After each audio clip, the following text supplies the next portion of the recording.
Gil Broussard is an astronomer, and he's been studying for years the planet 7X, the theory of that, of course, planet X, Nibiru, different names people use, dwarf star, there's all kinds of names are used.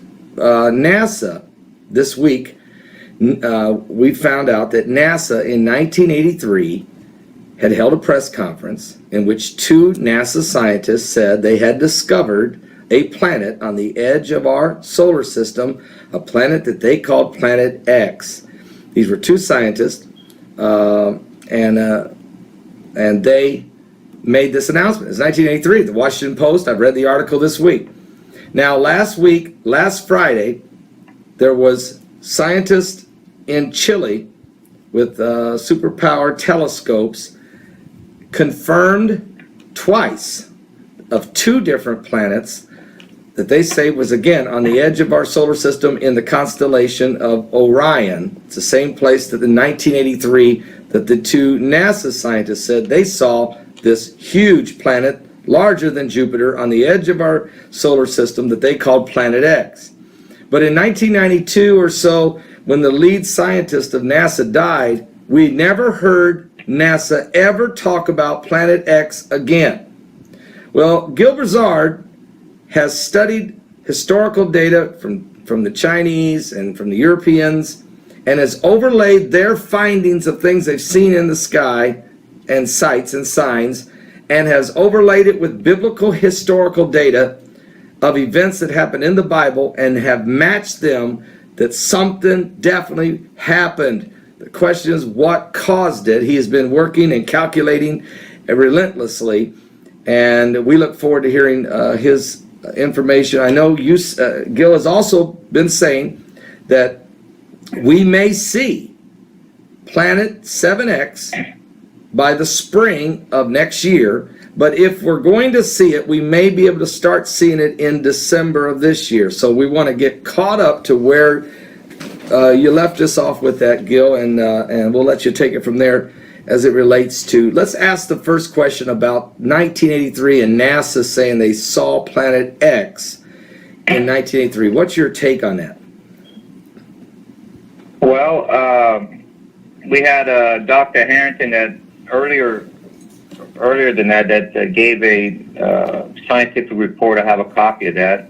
Okay. And there is a person out there whose initials are MM that are misquoting the scientific paper. He's going out there telling the public that he had that he agreed with Dr. Sitchin's 3,600 years.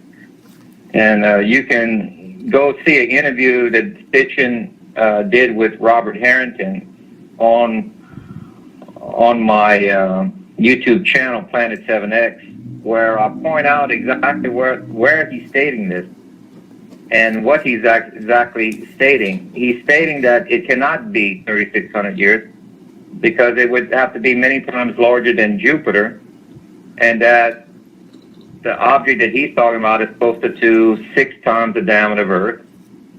And in his white paper report, which the same person with the initials MM points out, that he claims is in his report that he says Dr. Harrington is giving 3,600 years. In the report he says 1,100 years. Okay? Approximately. Okay. Okay? This was some guidelines that they're using to try to find it. Guidelines, you have to start somewhere. They're not factual until you have some more data or even a sighting. So Dr. Harrington was pretty much the closest and the one that brought it to the front page with real something with close to real data as he got, and if you look at also at Dr. Sitchin, he uses a clay tablet where he says this is planets and such, and that the way the king was drawn so large compared to the other people, that obviously the king was an alien. Well, in almost all cultures of that time period, even the Egyptians and so on, always drew the kings larger than life. Okay? Okay. That's a common motif on the cultures of Okay. that time period. And that clay tablet that he's showing that he claims are planets is actually the sun in the eclipse mode, and that's stars, not planets. You can look at the similar thing called the Nibiru'S sky disk, where it's much clearer. And it shows that almost the exact same pattern of stars Right. with the sun in the eclipse mode. So there's more than one way of looking at Sitchin's data, and other scholars do not qualify Sitchin's work. But Sitchin is the first one, pretty much, that brought this planet into the limelight of the people. We got to give him credit for that. All right. What year? What year did he bring it? What year was that?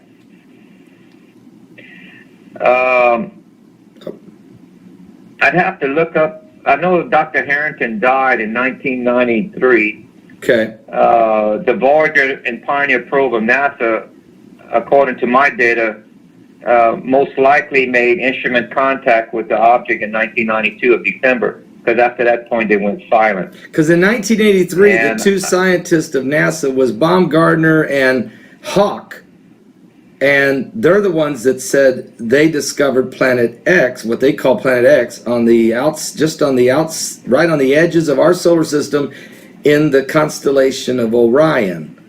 So, are you saying Sitchin was ahead of them? That he was before their discovery? Well, the thing is that this object causes an anomaly on opposite sides of the universe. That's why they sent the first two probes opposite of each other, 180 degrees apart. Okay. And then they noticed that one satellite was picking up speed and one was slowing down. The one going to, you see, Orion was slowing down. That meant it's not in that direction. The one going to Sagittarius is speeding up. Okay. That means gravity's pulling it towards there. So that answered that there was two anomalies. Okay, that's what these observers were noticing, that there was anomalies in the orbits of planets that were perturbed, warped by unknown. They call it gravity, but actually now we know it's unknown magnetic forces. Gravity is the weaker force. The magnetic forces are much stronger, many magnitudes greater. Matter of fact, that's And we had Mike. Electric universe. Right, we had Mike Around the World on Tuesday, and that's exactly what he said, that gravity is not what holds everything together. Gravity does keep us on the ground, but it's not gravity that's holding everything together. That's a more of a magnetic force, which is what you're saying. We now know that. Correct. If we were to take the same stories of the biblical and use the astronomy model 15 years ago with a gravity ruled universe, none of our models would have worked. Right. Pertaining to the biblical stories. But using a magnetic universe, we have an exact match. And we can answer 14 instances in the Bible that proves out in models. And that happens to match the same model as the Chinese. This is the same model we take in that same overlay and applying it to these stories. We have an object that comes in at the end of August or beginning of September, circles the sun, and exits in a month of Passover. Whether it's March or April, we will find out soon. But When you say we'll find overlay pattern. When you say we're going to find out soon, I think you and I talked before, and this is the third or fourth time that we've talked in the last year, kind of keeping an eye on what you've been talking about. And you said that if we may start to see this thing in December. So, and there's been a lot of people, two sun dogs, a lot of different things people have seen with their cameras, and there's been reflections, there's been a lot of different things, and there's been some folks doing hoaxes and different things.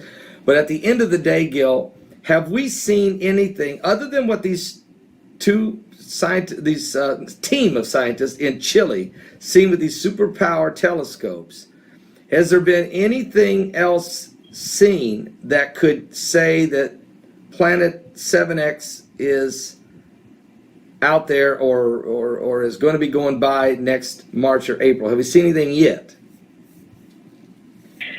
Keep in mind that they didn't see this object yet. It's like a radar image, per se.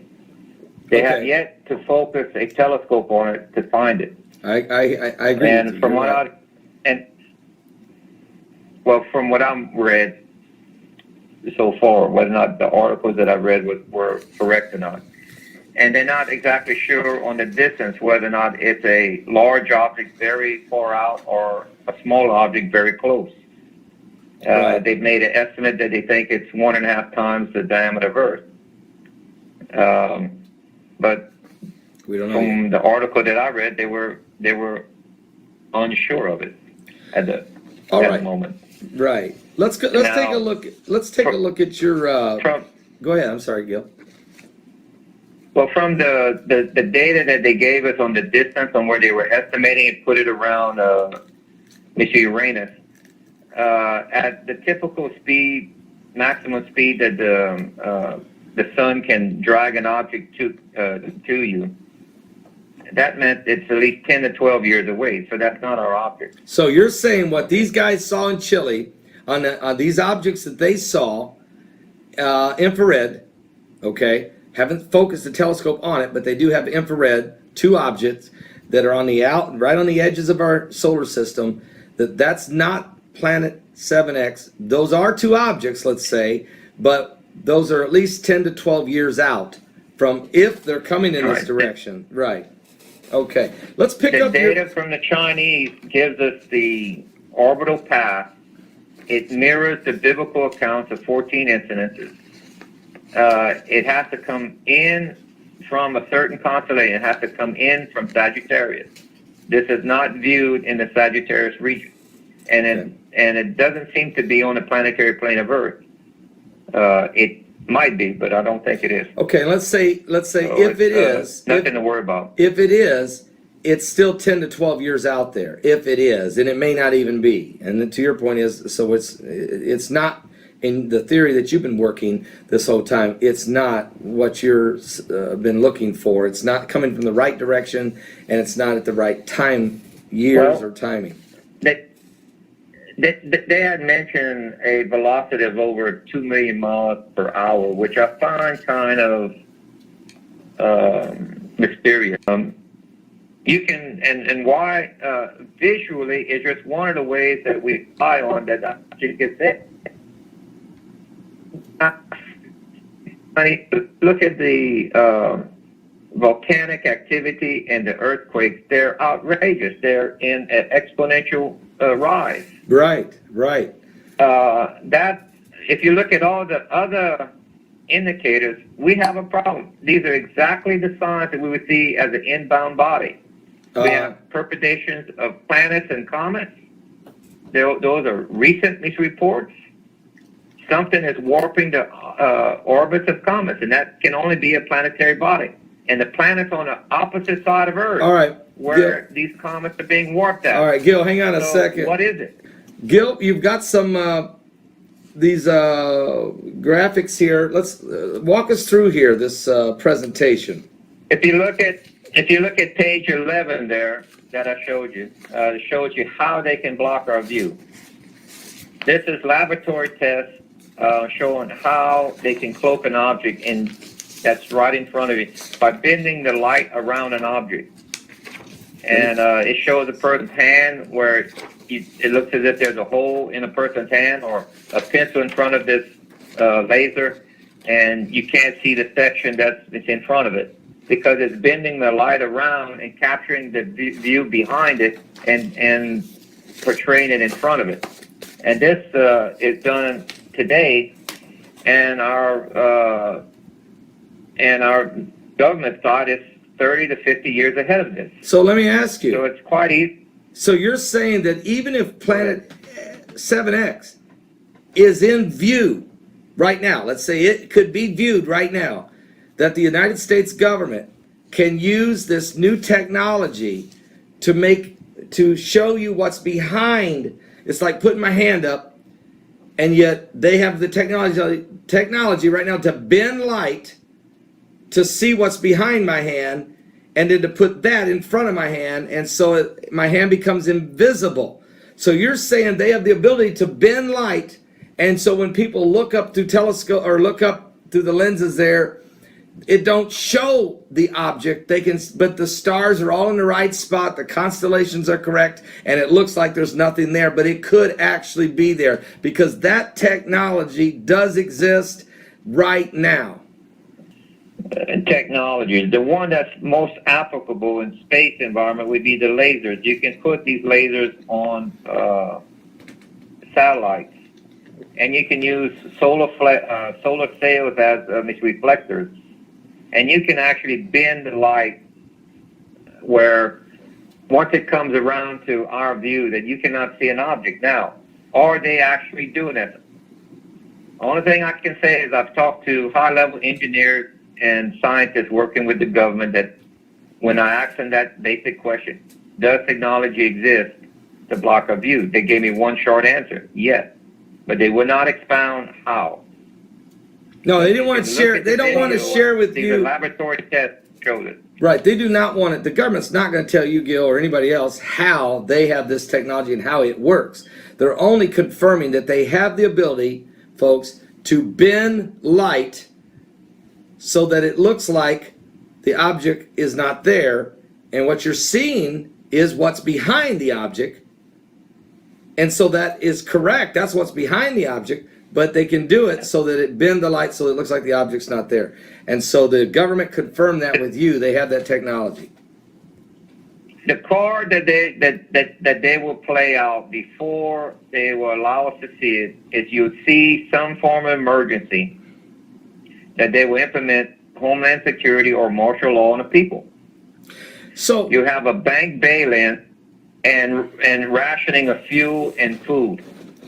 Strong delusion. Those three things. Strong delusion, Gil. I mean, this is what the Bible said. There would be this new world order at the end here would start bringing a strong delusion. People would believe a lie and be damned. This is how they will convince people to go ahead and take the mark of the beast, because they will bring them a strong delusion. They will be able to deceive them with technology and to cause them to damn their own souls. And so what you're saying is that this type of technology that could bring a grand, strong delusion is capable right now. It is capable to be done. Without a doubt. The technology the government has in multiple fields technology that's 30 to 50 years ahead of us right now in the public realm. Wow. These videos I'm showing is what's in the public realm. Right. They're doing this in the public realm right now. The video that I'm showing you, this is a snapshot. Yes. And it shows what's presently being done in laboratories. Well, you just scale it up and you can do this. Yes. They have space-based lasers. They already have that. Yes. So in other words, they are 30 to 50 years ahead of that right now. So believe me, they can bring a strong delusion. They could hide an asteroid headed right for the Earth is going.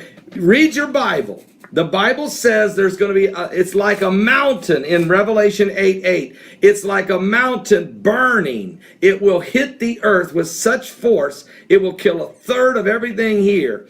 And right now, our government has the ability to hide.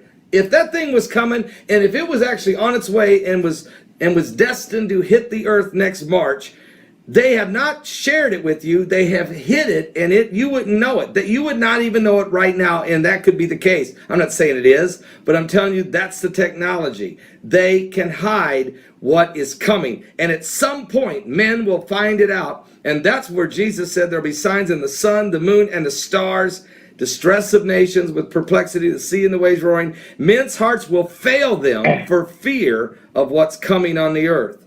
Fear. Why? Because something they'll see that will be so impossible to stop, they will just fall over dead in their fear. That's those who aren't ready. That's not me or you, okay? That's not me or you. Gil, let's go into this. You've got to show us here. We've got these graphics. Tell us what this first one is. What looks like the Hezekiah seal, maybe. Let me just hold it up here. What are we looking at here, Gil?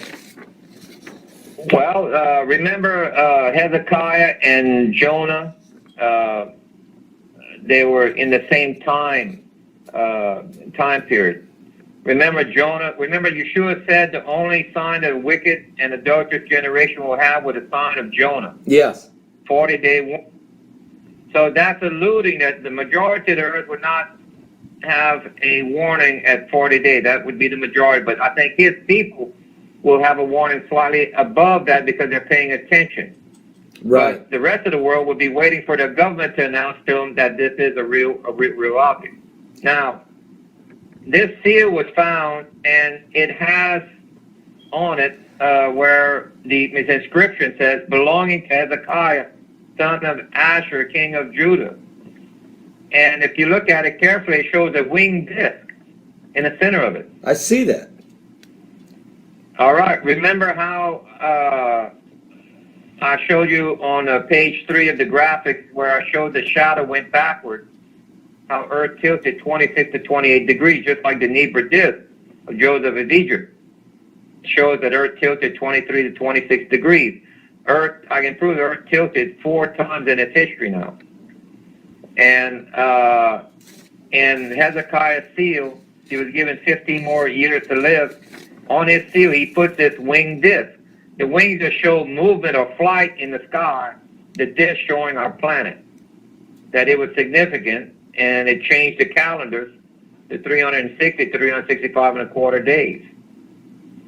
So that's additional confirmation of what I was telling you, that this planet passed during Hezekiah and Jonah's time period. And here's the, so that's the seal. That seal has just been discovered not long ago, the Hezekiah seal with this winged-looking object. And here's what Gil's talking about with this, that the Earth actually tilted on its axis. Is that what you're saying, Gil? That's what made Hezekiah's sundial, or we call it Hezekiah's sundial, but it was actually when he looked through that window that the sun actually moved 10 steps backwards, which is impossible, folks. Yes, in the Hebrew, it actually literally says steps. It doesn't say a sundial. Right. So if the steps are facing north and south, and a window with the shadow of the sun causing the sun rays and the shadow of the window, for that to move exactly 10 steps, the Earth would have to tilt 26 to 28 degrees. The calculations work out. Now, let me proves out. Let me help people just in layman's terms. There are folks saying, I don't get the point. Here's the point. It's impossible for the sun to move backwards unless the Earth shifted. And in the Bible, the sun, the reflection, I should say, the shadow of the sun went backwards 10 steps or 10 degrees, if you will. And for that to happen, the Earth had to tilt. And it did happen. It's in the Bible. It was a significant sign. And Gil, why did the Earth tilt, in your opinion? Because the object came within midway between the moon and the Earth again. This has happened 4 times in its past. And the magnetic attraction between the North and South Pole causes the two objects to tilt. It takes about 6 hours for Earth to tilt, and another 6 hours for it to go back to its normal position. So only thing you're saying, the only thing you're saying that could cause the Earth to do that would have to be an object going by so big and so powerful that it would tilt the Earth. You see, this object can either pass to the right or to the left of Earth. Right. If it passes to the left of Earth, Earth does not slow down in its rotation. It only tilts. If it passes to the right of us, then Earth passes through the plasma tail that shuts down the energy going into the North and South Pole like it did during Joshua's long day. Okay. And Earth will slow down 4.5 to 5.5%, compounded hourly till it comes to a stop within 24 to 28 hours. And you have an extended day of 12 hours. And then there was a meteor shower right after that on Joshua's battle where it only hit the enemy soldiers. There was no meteor shower for Hezekiah, so it came to the left of us, causing only a tilt. Okay, so 5 months later, when Earth passed through the second debris trail, that's when the 185,000 soldiers died of Assyria. Right. That was poised to attack Jerusalem. That's how they got but it says it happened at night. You see, the meteor shower in March is in the daytime. The meteor shower at the end of August is in the nighttime. They're opposite. Okay, so folks, of the path of the debris. So what you're saying is, when this planet 7X went by the Earth the first time, during Hezekiah's time, it tilted the Earth enough that the sundial, that the sun's reflection, the sun's shadow that came through the window there, went back 10 steps, which is an absolute major sign to the King Hezekiah. Then the Earth had to settle back in. It took several hours for it to happen. Then 150 days later, or whatever it is, whenever you go back through the debris field, not then, but the next time that Planet X comes by, during Joshua's longest day, folks, you have to understand, the sun stayed up for 24 hours and did not go down. That's impossible. The only way the sun would stay up there would mean the Earth had to move and flow with the sun and not let the sun go down. So, and that happened. It's in your Bible. And what Gil is saying is the only way that could happen is for the planet 7X to have passed by the Earth on the other side, which means it had made another orbit. So this orbiting of this planet 7X, it's like an oblong orbiting. It comes in, and that's why it's not a consistent exactly 333 years. It could be 319 years. It could be 384 years. It's in that ballpark as it swings by, but it's coming at an oblong orbit. Is that correct, Gil?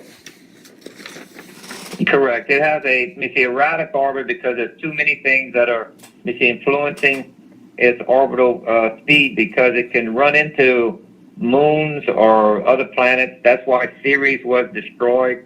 That's why we had 3 days of darkness during the Exodus instead of during Yeshua's sacrifice. We only had 3 hours of darkness during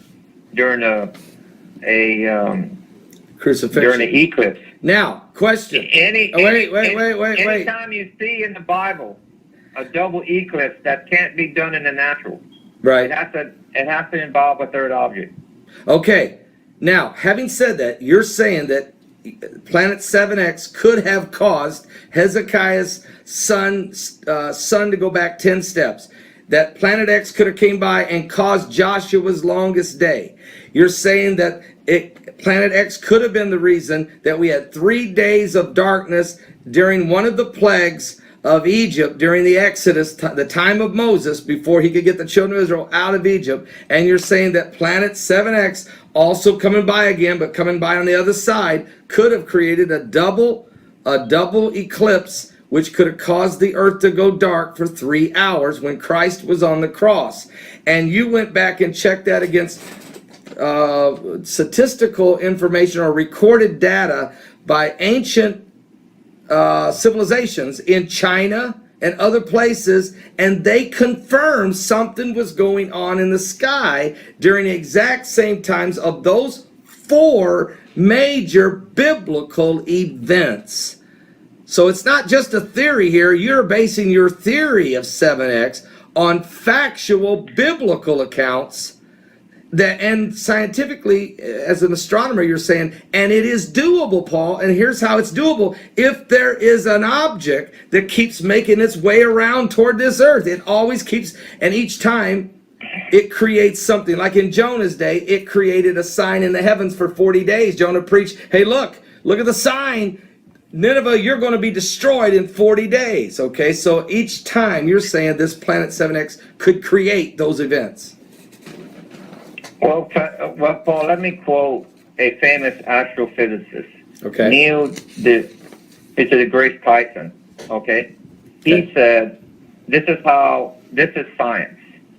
He says if you can observe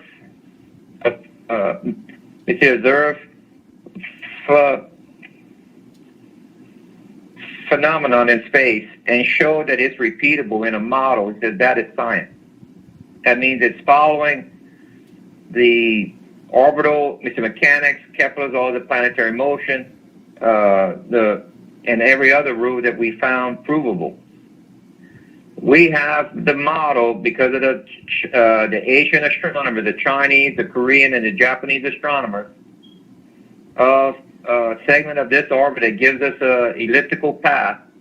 This same object, when we overlay it into the 14 biblical accounts, these eyewitness accounts, we can build a model that follows the exact storyline.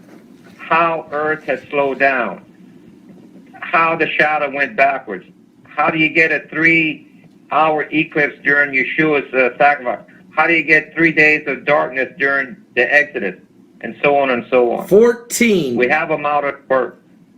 14 biblical accounts. You have a model that matches how each thing could happen, and scientifically it is proven it could have happened. There has to be an object. God is using some type of an object, some type of a planet or something dark, something that can swing by and can create and can affect the earth in a way to create these 14 different biblical accounts. Go ahead.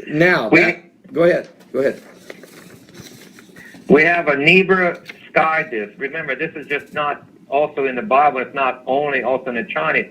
We have artifacts like this, the Nibiru'S sky disk. It's made in Germany. It proves out the Earth tilted 26 to 28 degrees, and with the star pattern it gives us the exact date, and that date lines up mid of the drought of Joseph of Egypt. Wow. Remember when Joseph had a dream at age 16? The stars, the sky, and the moon bowed to him? Yes, I do. That word sun is actually illuminated body, because you can't see the stars out when the sun is out. So just like in Greek, helios simply means illuminated body. It doesn't necessarily mean the sun. Well, that was age 16. At age 40, the skies did prove it the sky. Because your viewpoint from Earth would be the skies bowing, and the illuminated object is our comet-like planet. And so, unless people would like to say that the ancient German civilizations conspired with the Egyptian and the biblical accounts, right, but yet they didn't know each other yet. No, they didn't know each other. They couldn't have conspired. All right, Gil. Just because of time reasons, I got to move this along a little.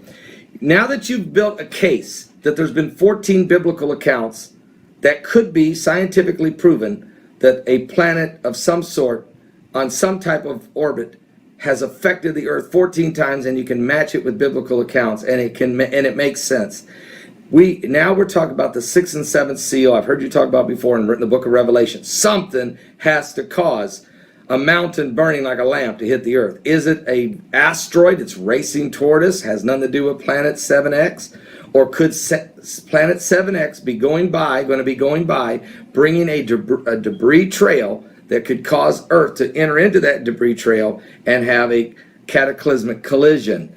Now, that's what people want to know listening right now. That's why people are here right now listening. My question is where are you at with it now? I think you told me you believed scientifically everything you studied, don't have a crystal ball, but somewhere within an 8-year window we should be having this event, and that this year seemed like to be the year that we would start to see it, and we would have some kind of an encounter next March or April in the spring. Where are you with that right now? How do you feel about that, or what is your take on it? We're on the edge because we can see we can see possible economic collapse with the Seal 4 just about to happen. And there's a Middle East war brewing. All right, now wait a minute. We may not see it we may or may not see it at the end of December. But if not, then I would be looking for it in January, because we're not that far off. But we have to see seal 3, 4, and 5 happen. Right. 3 is economic collapse, 4 is a war, and 3 is, seal 5 is a peace agreement involving Israel in it, and that may happen January 15th, if this date is correct. And I also wanted to point out to you. Okay.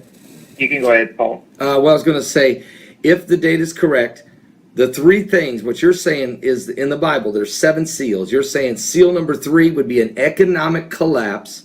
Seal number 4 is a Middle East war. Seal number 5 is a peace agreement involving Israel, and it has to involve the whole world pretty well. And you're saying that if those 3 things happen, those are 3, 4, and 5, and that could happen, you're saying, here in the next not very short.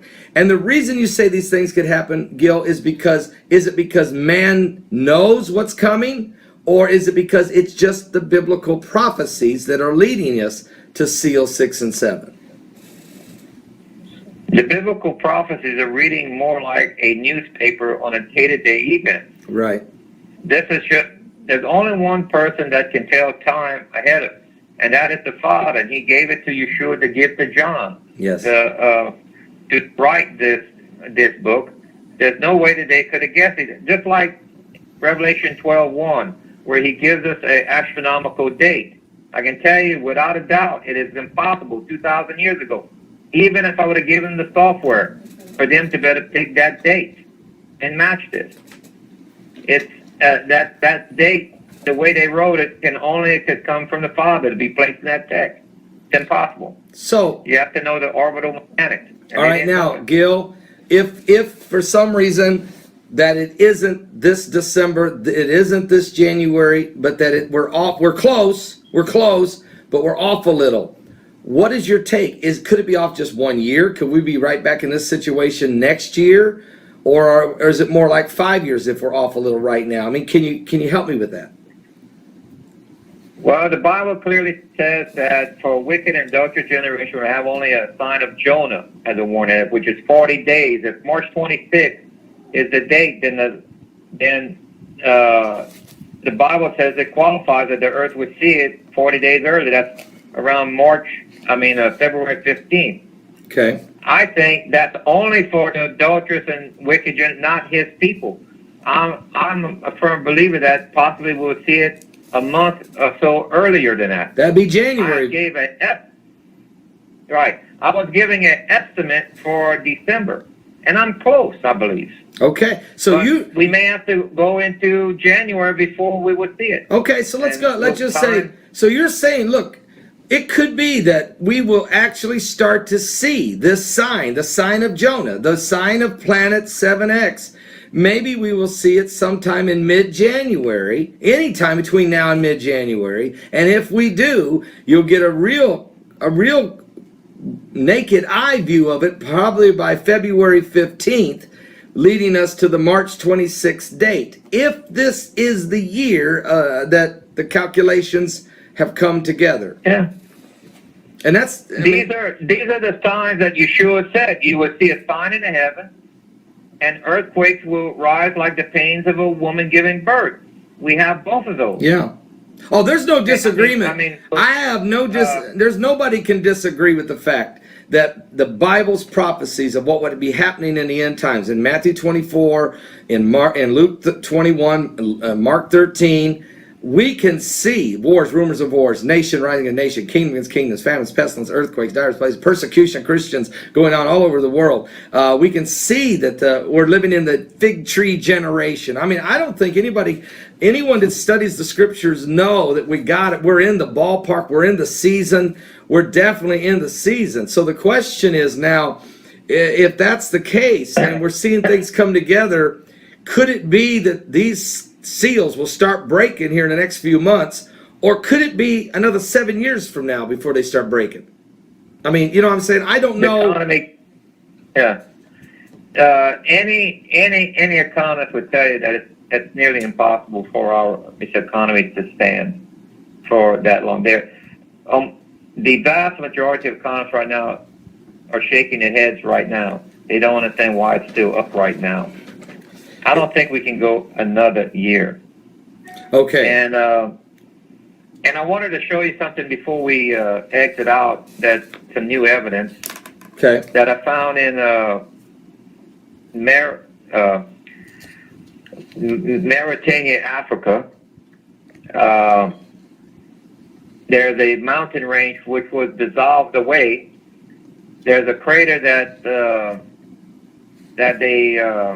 they first thought was a meteor crater, but they came back and said no, it isn't, because there's no signature of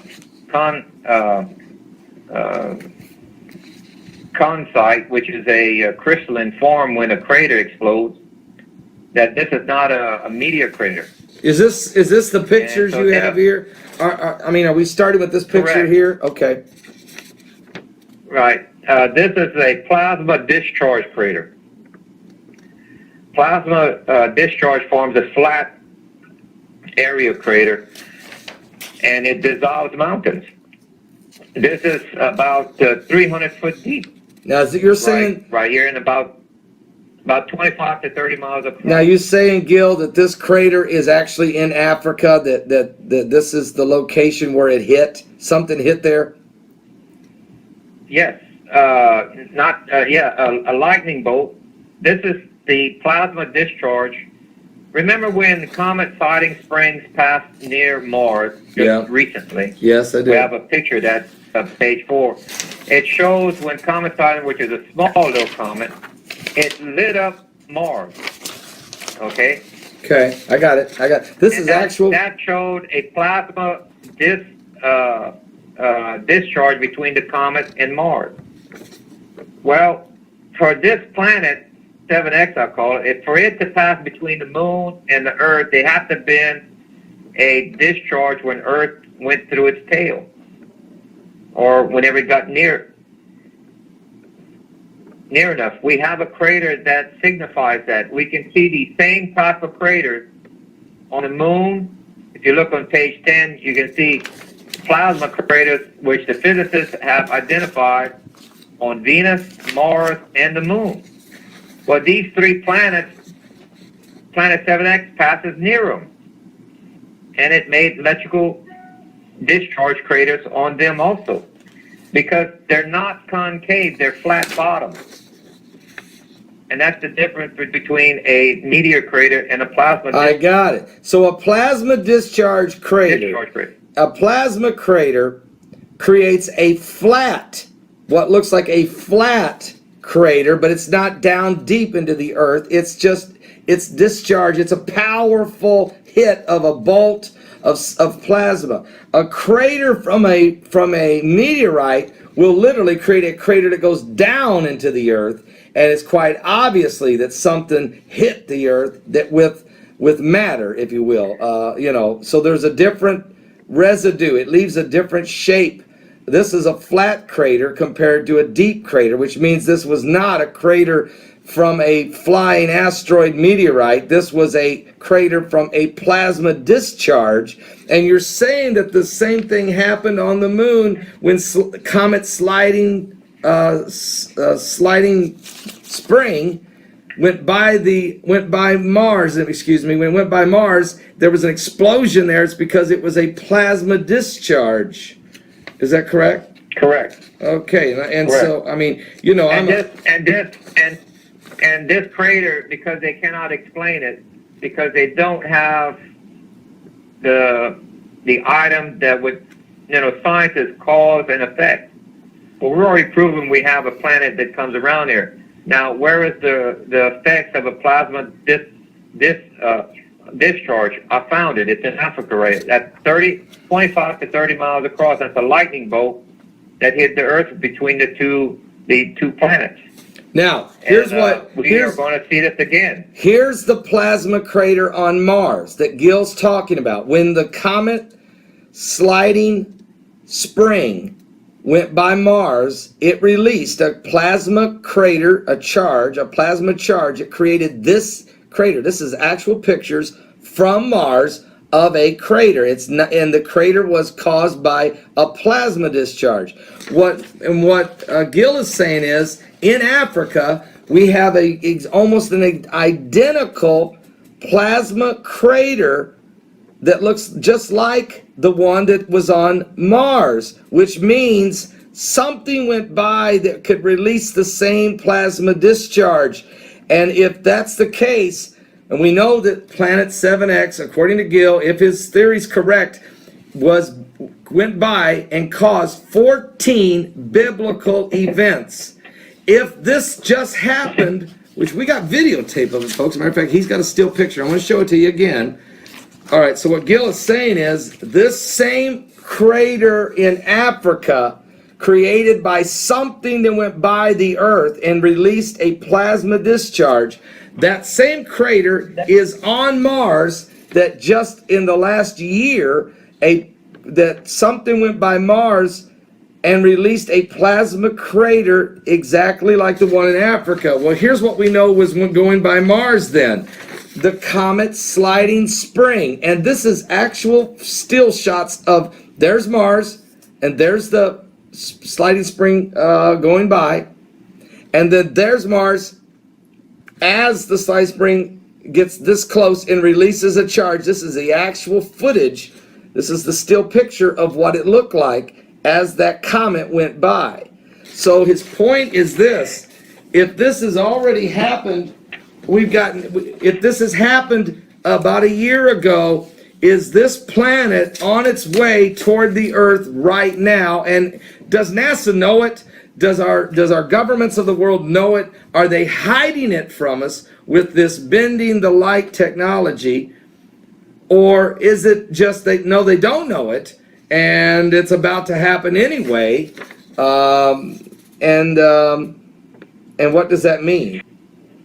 I know a lot of people out there are having difficulty helping to convince family members that that the Bible is real, and that this event that's fixing to occur on Earth is going to be real. Folks, what Gil is saying is that we understand there were 14 major events in the Bible historically that we already know has happened.